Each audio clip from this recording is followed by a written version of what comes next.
Muy bien, lo prometido es deuda. Recibimos a Marta Maffei esta mañana. Marta, gracias por venir. Al contrario. Como siempre, no te falta respeto, más bien te homenajeaba diciéndote que te y nos recuerdo con el pelo un poco más oscuro ambos, pero siempre, Marta, en tu caso como dirigente gremial y como docente, siempre de un lado correcto de las cosas, ¿no? Algo tan difícil de encontrar en estos tiempos. Yo quería preguntarte, Marta, primero vos, como gente que estuvo del lado de la negociación, del lado de lo que es el arte de la política, ¿qué sentís vos cuando ves por televisión y escuchás y lees las cosas que se dicen de los docentes y de la organización gremial de los docentes? ¿Qué sentís vos? ¿Qué te pasa a vos en tu casa? Sí, más allá de la indignación personal, digamos, ¿no?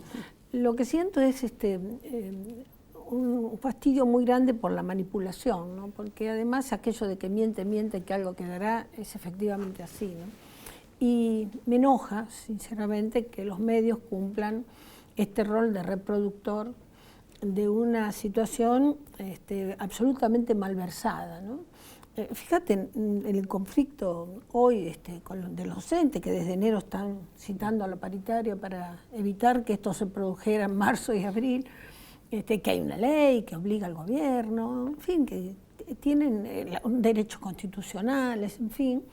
El gobierno ha hecho lo imposible, y los medios lo han reproducido, para quitar el conflicto de su realidad y de su dimensión y tratar de ponerlo en una confrontación entre Roby Baradel, a ver si es gordo, despeinado, capaz que nunca fue a la escuela, qué sé yo, y la prístina gobernadora de la provincia de Buenos Aires. La Bella y la Bestia. Exactamente, la Bella y la Bestia, ¿no? Y situarlo ahí como si fuera el conflicto, además matizado por la política partidaria. Es casi un delito que un dirigente sindical aspire a un cargo político. No es un delito que el presidente de la nación y que todos los que lo rodean aspiren a un cargo político, pero que lo haga un dirigente sindical sí. Es más, descalificando fuertemente el derecho y la necesidad de hacer política desde los sindicatos.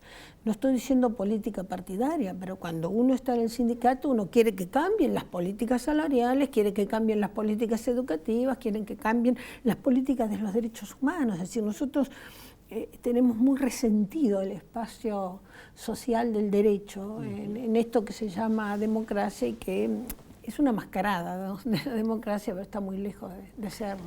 Marta, y cuando vos escuchás estos lugares comunes que a fuerza de repetirse se instalan en el famoso sentido común de la gente, y que tiene que ver, calculo, con esto que vos decís, porque ¿para qué le voy a pagar mucho a alguien que trabaja poco? ¿No?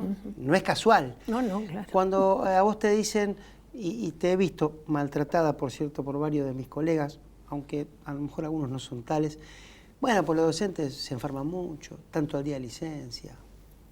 ¿Cómo hace uno para responder desde la experiencia?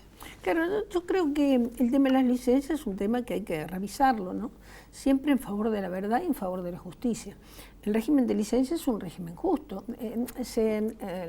Las licencias se sienten bastante en el sistema educativo porque la mayoría son mujeres y la licencia por maternidad le cabe a las mujeres. Y en nuestro país, en nuestras prácticas sociales, digamos, también el cuidado de familiar enfermo. Es raro que el hombre falte al trabajo en general, es la mujer la que se queda con los chicos, con la madre o lo que sea. Y creo que el régimen de licencias es justo, y también sé que hay abusos en el régimen de licencias, o sea que hay personas que lo utilizan en beneficio de sus propios intereses, lejano al derecho que le corresponde. Y también sé que hay médicos que rubrican con una firma que hay una enfermedad que no existe. Y yo creo que ahí hay que caer con todo el peso de la ley, porque eso está legislado. Pero cuando digo con todo el peso de la ley, digo con todo el peso de la ley. Si hay que aplicar una suspensión, hay que aplicar una suspensión, hay que aplicar las sanciones que corresponden. Ahora, si alguien abusa de un derecho, yo no puedo eliminar el derecho. Yo no puedo decir, como este fingió un embarazo que no tenía, ahora voy a sacar la licencia por maternidad. Esto es una locura. Es decir, estoy convencida de que hay que revisar para que la práctica del uso de la licencia no sea abuso de la licencia y no legislar en contra, para evitarse el conflicto de investigar y de ver quién es el que realmente lo está usando, sacar todas las licencias. Esto es una locura directamente, ¿no? Y después el otro comentario que hiciste respecto a que si le corresponde a los docentes el salario que tienen, porque como decía la presidenta anterior, presidenta, tenemos 4 meses de vacaciones y solo vamos 4 horas a la escuela. Es todo falso, digamos, ¿no? Ni 4 meses, ni vamos 4 horas. Está el perfeccionamiento, la capacitación, pero además yo no sé si la sociedad en su conjunto evalúa lo que significa hoy ser docente, lo que significa enfrentar hoy un aula con sectores de fuerte marginalidad. La escuela pública ha ido restringiéndose a sectores sociales con hambre, con necesidades insatisfechas, con más del 12% de los niños desnutridos. Después otros con necesidades básicas insatisfechas, pero desnutridos el 12%. Con chicos que van con armas a la escuela, con chicos que van drogados a la escuela. El lunes es muy difícil dictar clases en las escuelas, alcoholizados, ¿no? Y nosotros hemos sido formados para enseñar, no somos psicólogos ni asistentes sociales que estamos en condiciones, ¿no? Bueno, digo, sin embargo, yo estoy orgullosa de la respuesta que los maestros le dan a esta conflictividad social.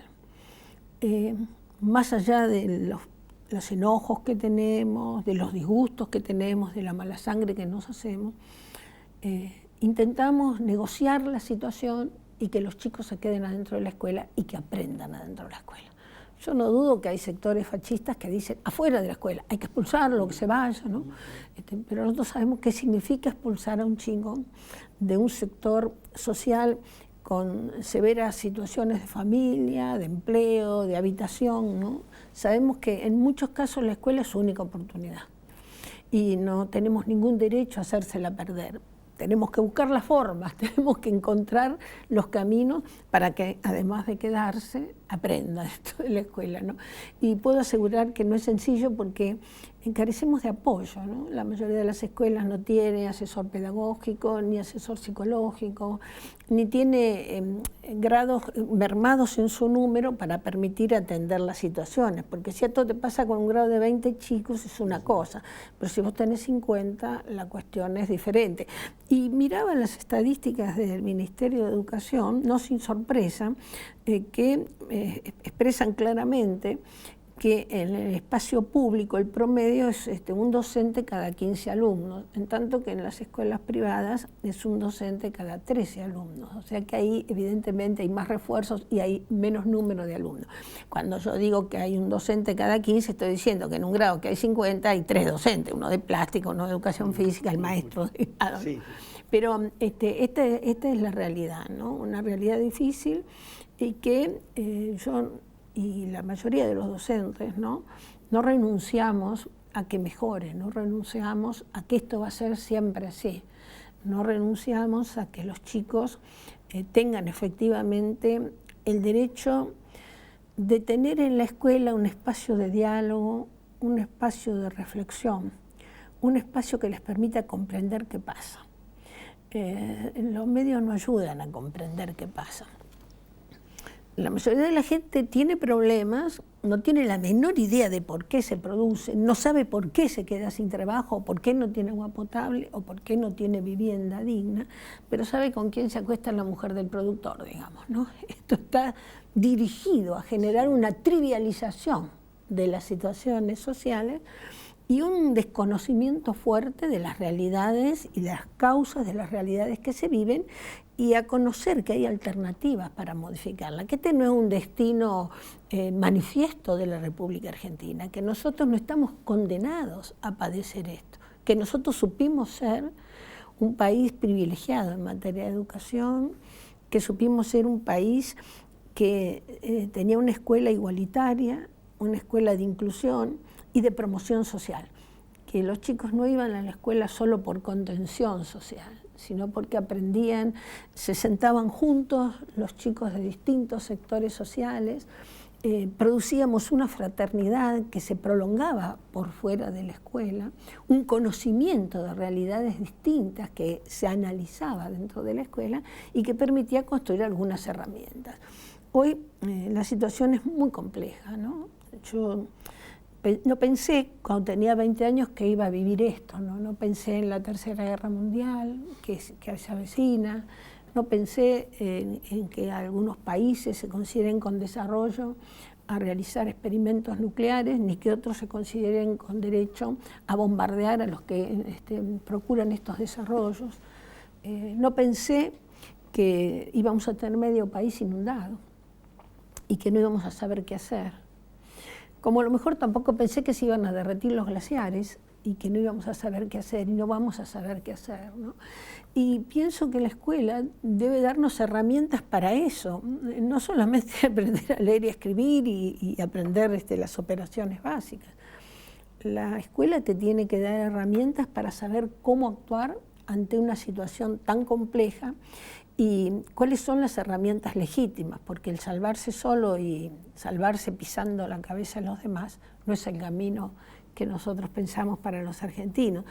Así es que pienso que la escuela tiene un largo camino para recorrer en el sentido de reafirmar la justicia social, de reafirmar los derechos que hoy están muy vapuleados, los derechos de mayoría significativa, y de darnos herramientas. Tal vez en algún momento nos confundimos y pensamos que el inglés y la computación eran la herramienta y que ahora vos estás adentro del agua y el inglés y la computación no te sirven para nada, pero creíamos que era la herramienta de promoción social.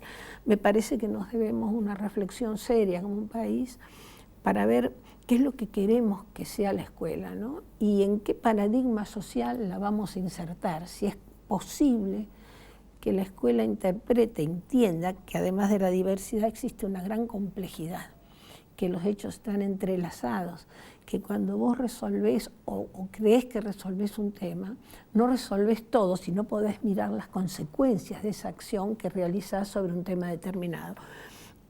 Creo que en esto hay un déficit muy significativo de la educación, de la pública y la privada. Bueno, lo que se llama privada, que ya sabemos que es gestión privada financiada por el Estado, es decir, por todos nosotros, ¿no? Pero creo que tenemos un déficit muy importante como país, como ciudadanía, también como parte del género humano, ¿no?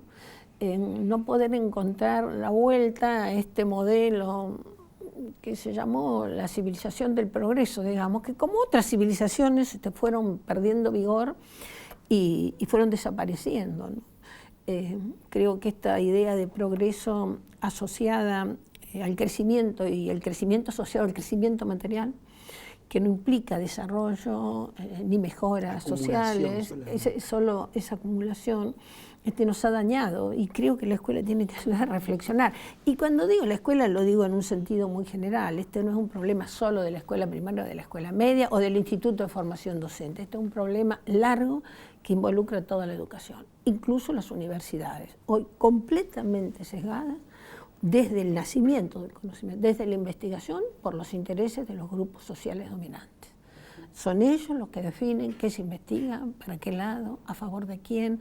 Entonces digo, nos debemos esta reflexión como pueblo, ¿no? Es decir, no es una cuestión que solamente tenemos que reflexionar los docentes. Una política educativa no es una política de 4 años.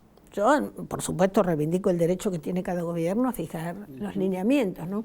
Pero el gobierno tiene que saber que la política internacional o la política de salud o la política educativa no se pueden cambiar cada 4 años. Yo no puedo cada 4 años meter a los niños en un sistema educativo alternativo.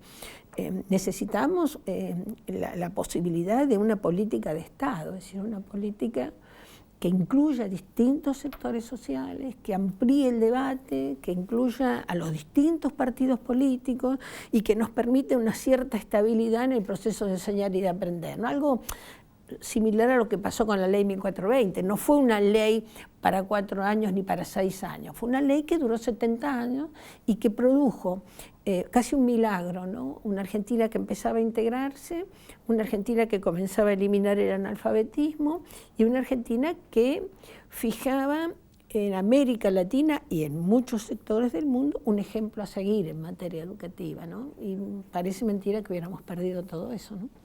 Marta, entre las cosas que vos no te imaginabas, yo tampoco me imaginaba nunca delegado a aquel congreso pedagógico en la época de Alfonsín, que ese intento, que por lo menos para nosotros como estudiantes era fascinante, porque era por lo menos participar de discusiones. Tampoco me imaginaba, 30 años después, más grandes todos también ya, volver a discutir que el maestro, su rol es el aula y no puede hacer otra cosa más que agarrar la tiza porque si no está mal, y que los chicos son rehenes de una organización sindical. Digamos, han pasado 30 años y los mismos debates, el mismo argumento, digamos, no son ni siquiera creativos para ofrecer una alternativa, repiten argumentos que son perimidos. ¿Y qué se puede decir con eso? ¿Cómo le podemos reprochar a una docente qué hace protestando? No, bueno, a ver, eso muestra claramente y que también en aquel congreso pedagógico en el que se cifraron esperanzas, ¿no? Casi terminaron el territorio del diagnóstico. Y esto está mal, aquí pasa esto, pasa esto, la pasa foto, esto. sacamos una foto. Sacamos una foto que hoy replican las pruebas PISA, y que dicen la Argentina está mal y cada año, en los últimos 20 años, baja un par de escalones. Y cuando eso se cruza internacionalmente con la pobreza y la desigualdad, la Argentina baja 19 escalones de golpe, digamos, ¿no?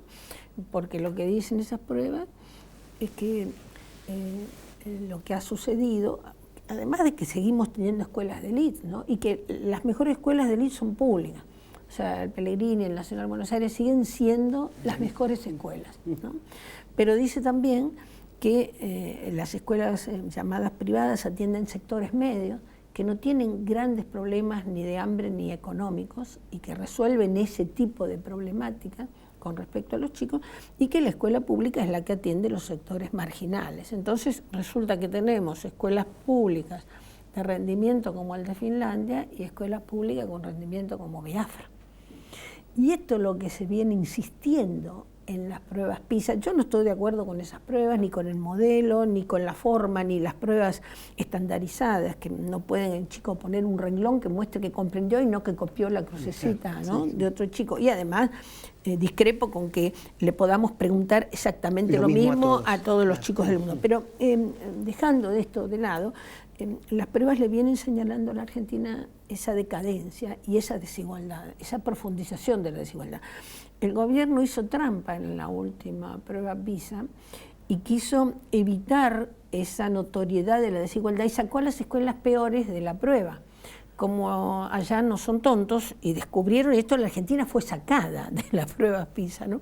Pero digo, acá no se trata de ocultar lo que está sucediendo o de simplemente hacer un diagnóstico, ¿no? Nosotros necesitamos buscar alternativas, buscar caminos con modestia, sin creernos los dueños de la verdad, sabiendo que existen alternativas y posibilidades, pero principalmente para mí no nos podemos resignar a esto. Esto es malo. Es malo para nosotros, es malo para los pibes. Es malo no solo para su futuro, es malo para su presente. Y nosotros tenemos que tomar el toro por las astas y empezar a pensar desde lo social, desde lo político, desde lo económico, desde lo cultural, mirando todos los factores, cómo resolvemos. Hay una compañera socióloga que dice, cuando los problemas son difíciles, con un buen grupo de investigador, con una buena asignación económica, con una investigación seria, se pueden resolver. Ahora dice, cuando los problemas son complejos, no alcanza con eso. Si no cambiamos la mirada, si no podemos mirar desde otro lado y ponernos en la piel del otro y mirar como el otro, esto no se puede resolver. Creo que tengo esperanza, creo que nuestro país tiene todos los elementos. Nunca me voy a olvidar, una oportunidad, hicimos un congreso, estuve en Cuba y en la apertura de las jornadas vino Fidel Castro, ¿no? A saludarnos y a decir que esperaba que fuera provechoso y que su país era un país pobre, pero que hacía un esfuerzo muy grande en materia de educación y en materia de salud, ¿no? Y cuando le dicen que yo presidía el Congreso, que era Argentina, ¿no? se me acercó y me dio la mano y me dice, si yo tuviera la proteína que ustedes tienen, a mí no me para nadie. Y yo me quedé pensando, ¿no? Es verdad. ¿Cuánta proteína produce la República Argentina? Y tiene el 43% de las personas por debajo de la línea de pobreza, ¿no? Y niños con desnutrición. Esto es una enorme radiografía de la injusticia social. Creo que no tenemos derecho a resignarnos. Y digo que no tenemos derecho porque yo creo que el ser educado en los países de América Latina, el haber accedido a la universidad, tener un título, satisfacer sus necesidades por medio de un trabajo honesto, es una suerte de privilegio al que acceden muy pocas personas. Ese privilegio nosotros se lo debemos a la educación pública y no lo tenemos que malgastar, ¿no? Tenemos que dar una mano para que se abran caminos para otros también, ¿no? Claro que sí, Marta. Siempre la mirada no en uno mismo, sino también desde uno, pero hacia los demás y sobre todo hacia los más pobres. Es lo que tratamos de colaborar acá siempre y por eso nos honra tu presencia. Muchas gracias por estar. Al contrario, gracias a ustedes. Será, si Dios quiere, hasta la semana que viene. Gracias por acompañarnos.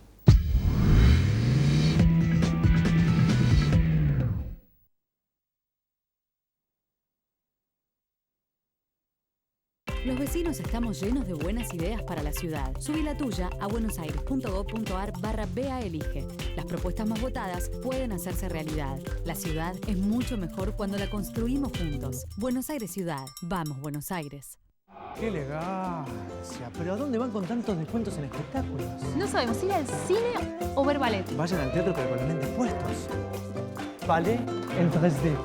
Salí a disfrutar. Invertí en la vida.